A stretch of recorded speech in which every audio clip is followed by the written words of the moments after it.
Hola, mi nombre es Jorge Arturo Castillo García. Soy el director de la Banda Sinfónica del Gobierno del Estado de Veracruz y me da mucho gusto volver a saludarles y presentarles el tercer episodio de la historia de esta importante agrupación. En el episodio anterior, vimos cómo la Banda del Estado de Veracruz y su entonces director, maestro Juan Lomán y Bueno, fueron protagonistas de uno de los acontecimientos más importantes en la historia musical de nuestro estado, al dar vida en 1929 a la Orquesta Sinfónica de Jalapa. También conocimos a algunos otros personajes fundamentales que influyeron de manera directa para que esto fuera posible. En este episodio veremos cómo fue el proceso de adaptación del conjunto después de 28 años bajo la batuta de un mismo director y cómo enfrentó los cambios propios del avance de la segunda mitad del siglo XX bajo la conducción de directores con diferentes estilos. Uno de los personajes fundamentales en la vida de la Banda del Estado fue el maestro Ismael Hernández Salazar, a quien se debe tratar con mayor justicia porque si bien nunca fue director titular de la agrupación, fungió como director interino durante 2 ocasiones, la primera entre 1923 y 1924, en espera de la llegada de don Miguel Martínez Mújica, titular antecesor del maestro Juan Lomán, y la segunda en 1953, en espera de la llegada del maestro Trinidad Juárez, titular sucesor del mismo. Además de esos 2 periodos como director interino, deben sumarse los 28 años en que fungió como subdirector del organismo durante la administración del maestro Lomán. El maestro trompetista y violinista Ismael Hernández, originario de Cosamaloapan, Veracruz, quien también fuera uno de los músicos fundadores de la Orquesta Sinfónica de Jalapa e ingresara a la Banda del Estado en el año de 1910 a la edad de 17 años, se retiró en 1953, habiendo entregado 43 años de su vida al engrandecimiento del conjunto instrumental. Falleció el 15 de junio de 1968. En 1953 asume la dirección titular de la Banda del Estado el maestro clarinetista Trinidad Juárez Bautista, quien llegó a la ciudad de Jalapa para integrarse a ella en 1926, procedente de San Juan Chalchicomula, hoy Ciudad Cerdán, Puebla. Perteneció a una familia de músicos que favoreció su desarrollo artístico en este campo, y al igual que otros integrantes de la banda de aquella época, fue uno de los fundadores de la Orquesta Sinfónica de Jalapa. Uno de los logros más importantes de su gestión fue la fundación de la Academia de la Banda del Estado, mediante la cual enseñaba música a jóvenes jalapeños interesados en aprenderla y contribuía al perfeccionamiento en el desempeño de los músicos integrantes del conjunto instrumental. Esta academia se instaló en la misma casa de la calle Bremont, en la que desde varios años antes se realizaban las escoletas y de la cual ya se ha hecho referencia en episodios anteriores. Por aquel entonces, los músicos de la banda tenían grados militares que portaban en las charreteras de sus uniformes. De igual manera, utilizaban una lira en sus gorras que los identificaba como integrantes de la agrupación. Los directores eran capitanes y usaban las barras que los distinguía del resto de los ejecutantes, a quienes en ocasiones se les arrestaba por impuntualidad o faltar tanto a las escoletas como a los servicios. El maestro Juárez combinaba su labor en la banda con otras actividades musicales. Fue fundador de diversos grupos, entre los que destacan Los Fantasmas del Jazz y la orquesta Juárez y los Caballeros del Estilo, que fue considerada una de las mejores de la región, pues compartiría cartel en repetidas ocasiones con algunas de las más importantes de la Ciudad de México, como la de Pablo Beltrán Ruiz, Agustín Lara, Pérez Prado, Luis Arcaraz, Carlos Campos y Mario Ruiz Armengol, entre otras. El maestro Trinidad Juárez Bautista, quien ingresara como ejecutante de la Banda del Estado en 1926, deja la dirección del conjunto en 1956 a los 3 años de asumir el cargo. A decir de algunos de los músicos que tocaron bajo su batuta, el maestro fue sumamente exigente, metódico y rayaba en lo perfeccionista, pero siempre se caracterizó por su bonomía, ya que jamás dudó en brindar apoyo a todo aquel que lo necesitara. Falleció el 9 de enero de 1985. El año de 1956 marca el ascenso del maestro Juventino Velasco como director titular de la Banda del Estado. De origen oaxaqueño, llegó a la capital veracruzana para ingresar a la agrupación como ejecutante. Tocaba flauta, pero poco tiempo después ya había aprendido a tocar el saxofón y el trombón. Y al igual que algunos de sus antecesores, combinó su desempeño en la banda con el desarrollo de otras actividades musicales, entre las que destaca la dirección de una orquesta que tocaba los domingos a mediodía en el Hotel Juárez para promover el turismo en la ciudad. El 18 de marzo de 1958, la Banda de Música del Estado de Veracruz participó en el homenaje que le rindió el gobierno de esta entidad al general Lázaro Cárdenas, en el 20º aniversario de la expropiación petrolera en la ciudad de Cerro Azul. Un momento histórico dentro de la Banda del Estado se dio cuando en 1961 el maestro Velasco admitió por primera vez en los 75 años que hasta entonces tenía el conjunto instrumental a una mujer como clarinetista, la maestra Dulce María Castañeda, de 16 años de edad, quien en una entrevista refiere que don Juventino era muy exigente, pero era una gran persona, muy amable y muy delicado. Por aquel entonces, el gobierno del estado los equipó con 3 uniformes tipo militar, uno azul marino, otro color caqui y uno más de color blanco que utilizaban tanto en ceremonias cívicas como en eventos sociales, tales como los desfiles del Carnaval de Jalapa, que se hacían desde el estadio hasta el Palacio de Gobierno por las mañanas y de regreso por las tardes.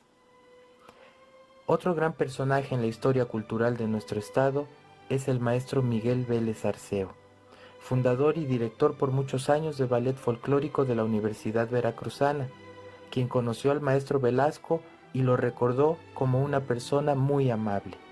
Con nostalgia relató: "Yo llegué a Jalapa en 1963 y mi primer trabajo fue el ballet Boda Purépecha, que se presentó en 1964.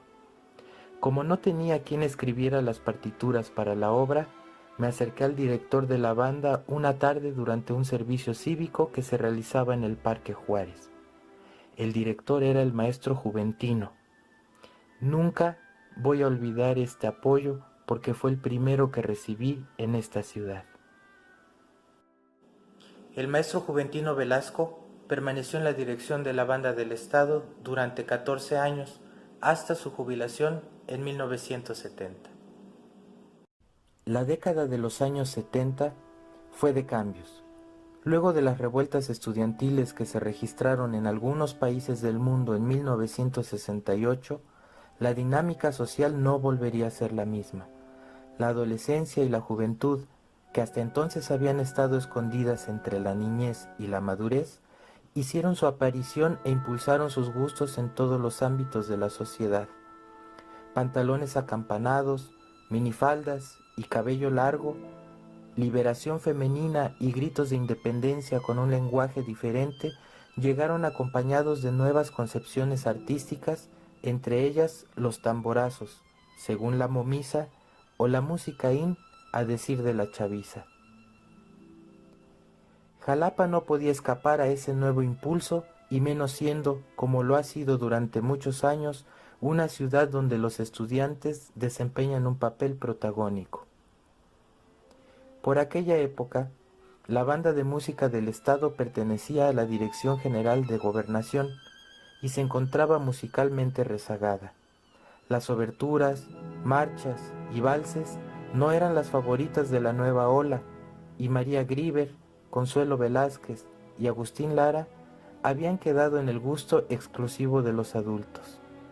Los jóvenes preferían escuchar grupos de rock como los Beatles, que en definitiva eran el grupo de moda del momento. Durante el periodo anterior, fueron muy pocos los cambios musicales que se hicieron en el ensamble, por lo que su repertorio no era precisamente moderno y poco a poco el Parque Juárez se iba quedando vacío durante las serenatas. Para entonces, el maestro naolinqueño Mateo Oliva Oliva, además de arreglista, era trompetista de la Orquesta Sinfónica de Jalapa y dirigía el coro monumental de la Escuela Normal Veracruzana. Fue precisamente en una actuación de este coro que el licenciado Rafael Murillo Vidal, gobernador del estado, le comentó al maestro Oliva que el director de la banda estaba por retirarse y preguntó si estaba interesado en ese puesto, pues necesitaba a alguien capaz de devolverle su antiguo esplendor. Es así como en 1970 el maestro Oliva se convierte en el 11º director de la agrupación, para la que hizo un proyecto que en resumidas cuentas consistía en ubicarla en el nivel sociocultural que merecía y hacer de ella un grupo que todos quisieran escuchar. Para ello solicitó 4 cosas: aumento de sueldo, uniformes nuevos, sillas adecuadas y 3 meses sin presentaciones. Esto último para evitar distraer a los músicos en el proceso de perfeccionamiento que estaba iniciando. Una de las costumbres que el nuevo director se propuso erradicar fue la de utilizar a la banda para actuaciones que nada tenían que ver con su función. Antes de eso, estaba presente en festejos de funcionarios, corridas de toros, desfiles de carnavales y se llegaba al extremo de utilizarla para amenizar fiestas infantiles. Eran tantos los servicios a los que debía asistir que todo se hacía apresuradamente con malos resultados. Esta dinámica y el poco aprecio en el que se le tenía al conjunto instrumental produjo en la mayoría de sus miembros una sensación de rutina que terminó provocando que se esforzaran lo menos posible. Los cambios no son fáciles y este caso no fue la excepción. El propio maestro Oliva comentaba que al principio los músicos opusieron gran resistencia a las minuciosas prácticas por secciones, pero al ir notando los agradables cambios en su ejecución y en la sonoridad de la agrupación, fueron modificando su conducta. En aquel tiempo, el músico mayor, que es para una banda lo que el concertino para una orquesta, era el maestro Abdías Ramírez, quien a la muerte del subdirector, maestro Agustín Huerta, ocupara el cargo y dejara el suyo al maestro Juvenal Soriano, personajes en los que se apoyó el maestro Oliva para trabajar en la superación de la banda, cuya meta era llegar a realizar conciertos. Mateo Oliva comenzó a renovar el repertorio sin desechar las excelentes obras que había en el archivo, y con un espíritu audaz e innovador hizo arreglos de música de la época, incluyendo temas de los Beatles y otros tantos que hasta la fecha se siguen interpretando. Cuando la banda volvió a presentarse en público, después del plazo acordado entre su director y el gobernador, el cambio fue realmente notable. El orden, la apariencia personal y el sonido de los instrumentos eran otra cosa. Ahora había una excelente oportunidad para recuperar al público que más se había alejado, los estudiantes, que en un principio por curiosidad y después por gusto comenzaron a llenar los espacios disponibles en las audiciones de la agrupación, como los conciertos de los jueves en Palacio de Gobierno y las serenatas de los domingos en el Parque Juárez, que en ocasiones llegaron a presentar verdaderas aglomeraciones de un público entusiasta. Fue tanta la aceptación que se hicieron algunos conciertos en la Casa de las Artesanías y algunos otros foros, siempre con llenos absolutos. La meta se había cumplido. Ya para ese momento, la carga de trabajo comenzaba a rebasar las posibilidades del maestro Mateo Oliva para atender 2 agrupaciones a la vez, pues desde 1974 también dirigía la Orquesta Universitaria de Música Popular, organismo que él mismo fundara en la Universidad Veracruzana. Por tal situación, en 1976 decidió renunciar como director de la Banda de Música del Estado, quedando esta en manos de su entonces subdirector. En el próximo episodio seremos testigos de algunos otros cambios en la vida de nuestra querida banda, que poco a poco se acercaba al centenario de su fundación, y conoceremos a quienes tuvieron la enorme responsabilidad de guiar sus pasos por nuevos caminos. Nos vemos pronto.